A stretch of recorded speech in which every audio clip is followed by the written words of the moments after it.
जी के स्वदेशी के आह्वान का सब देशवासियों को इसलिए समर्थन करना चाहिए।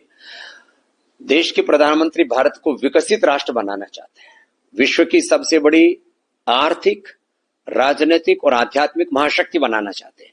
इसके लिए देश के कारोबारियों को, देश के व्यापारियों को, देश के नागरिकों को, उपभोक्ताओं को, चाहे वो साबुन, शैम्पू, टूथ पेस्ट से लेकर के home care, personal care, hair care, skin care, dental care और जितने भी अपने रूटीन लाइफ में वस्तुओं का इस्तेमाल करते हैं, अपने वार त्योहारों पर जिन वस्तुओं का इस्तेमाल करते हैं, और इसमें खास करके हमें 3 देशों को फोकस करना चाहिए। सबसे पहले चीन की वस्तुओं का बहिष्कार करना चाहिए, उसके बाद में अमेरिका की वस्तुओं का बहिष्कार करना चाहिए, क्योंकि बात बात में आजकल ट्रंप भारत को हड़काने की, धमकाने की कोशिश कर रहा है और एक नाटक कर रहा है। क्या औकात है उनकी।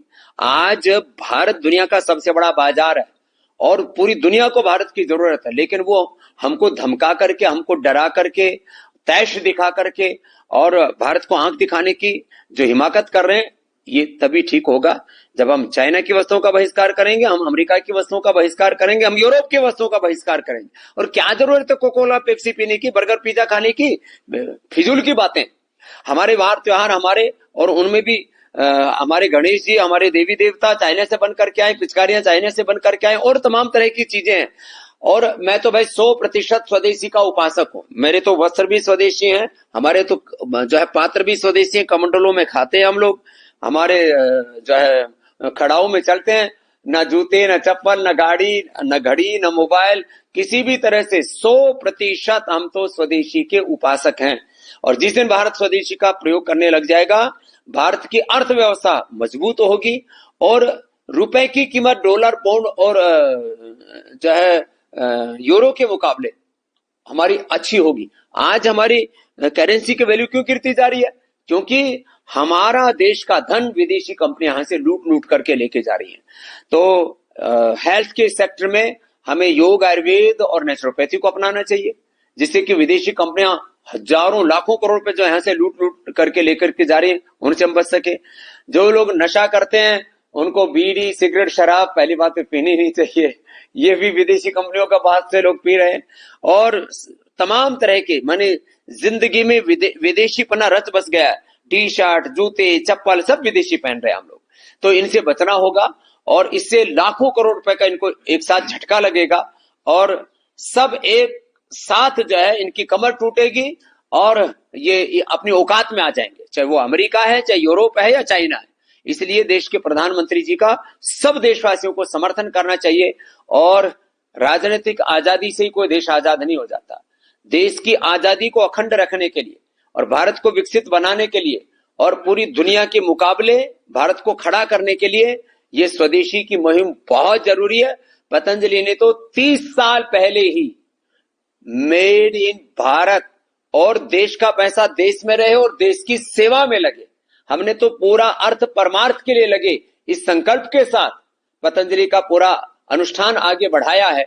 तो मोदी जी साहब ने भी देश से पूछा, वह देश का पैसा देश में रहना चाहिए कि नहीं रहना चाहिए, देश की कंपनियां आगे बढ़नी चाहिए कि नहीं बढ़नी चाहिए, और ये जो विदेशी कंपनियां हैं इनकी कमर टूटनी चाहिए कि नहीं टूटनी चाहिए, जो आज तरह तरह से भारत के साथ षड्यंत्र कर रहे हैं।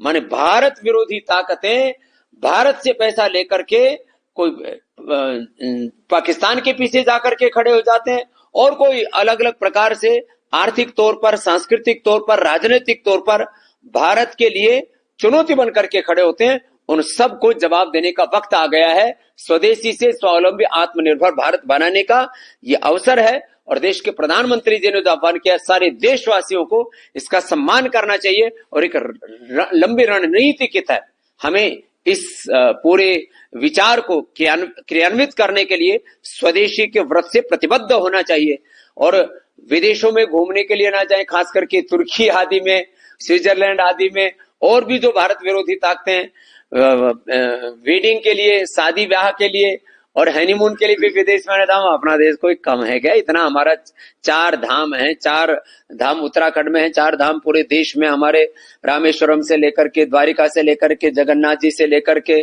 काशी, मथुरा, हरिद्वार से लेकर के हमारे अलग अलग मठ हैं, मंदिर है, पीठ हैं, हमारे यहाँ पर इतने गुरुद्वारे हैं, इतने हमारे तीर्थ धाम हैं। अपने देश में घूमे, क्यों हम विदेशों में जाकर के अपने देश का धन और देश की दौलत दे करके इन विदेशी लोगों को ताकत बनाते जो कल को हमको आंख दिखाते। भारत अब जापान को पछाड़ करके तीसरे नंबर की अर्थव्यवस्था बन गया है। अब इसको दूसरे नंबर फिर पहले नंबर पर लाना है। इसके लिए 15-20 साल का वक्त लगेगा और पूरी प्रतिबद्धता के साथ हर एक भारतीय नागरिक को एक जवाबदेही लेनी पड़ेगी कि मुझे भारत की अर्थव्यवस्था में ये कंट्रीब्यूशन देना है।